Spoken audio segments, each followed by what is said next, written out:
My coworker saved my life, and I kinda feel weird about it. So I 20 meters have been working for a food joint for a while, where I work with a couple people in the back room, making sandwiches and salads.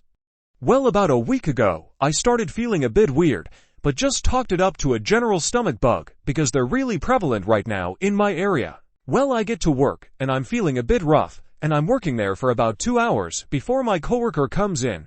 Let's call him Jacob.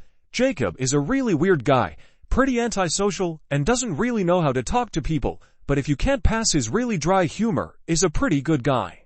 I've hung out with him outside of work a couple times, but I'm not 100% sure I'd say we're close. Well, he's also incredibly observant. Obsessively watches and listens to true crime and scary stories, and has in fact saved the company thousands one time when he could tell one of our ovens was going out just by the way he felt the heat unevenly when he pulled out a sandwich. Well, whenever he came in, he started looking at me weirdly and was staring.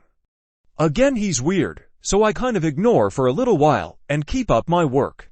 About 20 minutes later, he comes up to me and tells me to exhale in his face. This is probably the most weird request I've ever had in my life, but I was caught so off guard I just leaned forward and exhaled in his face. This man takes a deep breath for a moment, rubs his nose, and then his eyes suddenly go wide and tells me I need to get to a hospital. I do not take him seriously at first, thinking it was some weird joke, but he's incredibly insistent and calls in the manager, then drags me out to his car and drives me off to the hospital about a street over. Guys, I've diabetes.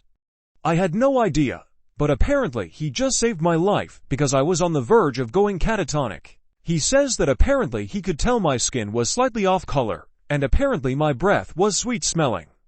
I had no idea that was really a thing, but apparently he was able to tell that I was diabetic and got me to the hospital and saved my life. I honestly have no idea what to do with us. I've been mostly dealing with the diagnosis and everything that goes along with it, and haven't really seen him since took some time off to deal with it. But do I just say thanks for saving my life, bro? Do I get him a meal? He saved my life.